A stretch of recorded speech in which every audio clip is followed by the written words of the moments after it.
ഇരുവശവും കാട് വളർന്ന് കൊല്ലം തിരുമംഗലം ദേശീയപാത. പുനലൂർ മുതൽ ആര്യങ്കാവ് വരെ റോഡിന്റെ ഇരുവശങ്ങളിലും കാട് വളർന്നു നിൽക്കുകയാണ്. മിക്കയിടങ്ങളിലും ഡ്രൈവർമാരുടെ കാഴ്ച മറയുന്ന സ്ഥിതിയുണ്ട്. പശ്ചിമഘട്ട മേഖല ആരംഭിക്കുന്ന പുനലൂർ മുതൽ സംസ്ഥാന അതിർത്തിയായ ആര്യങ്കാവ് വരെ ദേശീയപാതയുടെ ഇരുഭാഗത്തും കാട് വളർന്നു കിടക്കുകയാണ്. ആൾപ്പൊക്കത്തിൽ വളർന്ന ഡ്രൈവർമാരുടെ കാഴ്ച മറയ്ക്കുന്ന കാട് പാതയിൽ നിരന്തരം അപകടങ്ങൾക്കും കാരണമാകുന്നു. വലിയ കൊക്കകൾ നിറഞ്ഞ വാളക്കോട്, കലയനാട്, താമരപ്പള്ളി, പ്ലാച്ചേരി ഭാഗങ്ങളിലെല്ലാം കാട് അപകടത്തിന് ഇടയാക്കുകയാണ്. 100 അടി വരെ താഴ്ചയുള്ള ഈ ഭാഗങ്ങളിൽ റോഡിന്റെ വീതി സംബന്ധിച്ച ധാരണ പോലും ഡ്രൈവർമാർക്ക് ലഭിക്കുന്നില്ല. രാത്രിയിലാണ് ഇത് ഏറ്റവും അധികം പ്രശ്നങ്ങൾ സൃഷ്ടിക്കുക. മിക്ക രാത്രികളിലും കാടുകളിൽ നിന്ന് പുറത്തിറങ്ങുന്ന ഇഴജന്തുക്കളെ റോഡിൽ കണ്ട് വാഹനയാത്രികർ ഭയപ്പെടുന്നുമുണ്ട്.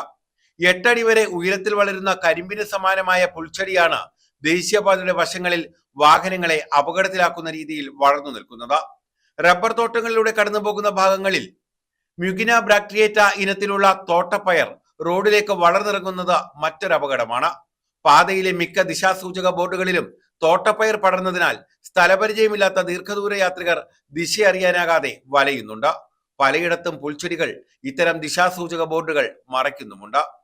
പ്ലാച്ചേരി പോലെ ശരാശരി 7 മീറ്റർ വരെ മാത്രം വീതിയുള്ള ഭാഗങ്ങളിൽ വലിയ അപകട സാധ്യതയാണ് കാട് സൃഷ്ടിക്കുന്നത്.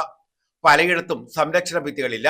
എതിരെ വരുന്ന വാഹനങ്ങൾക്ക് വശം കൊടുക്കുമ്പോൾ കൊക്കയിലേക്ക് മറിയാനുള്ള സാധ്യതയും ഏറെയാണ്.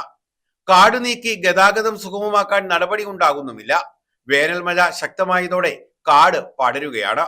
ഇതുമൂലം റോഡിൽ ടാർ ചെയ്ത ഭാഗം മാത്രമേ ഗതാഗതത്തിന് ഉതകുന്നുള്ളൂ. കാൽനട യാത്രക്കാർക്കാകട്ടെ നടന്നു പോകാനുള്ള സ്ഥലം ലഭിക്കുന്നുമില്ല. News bureau, Punalur.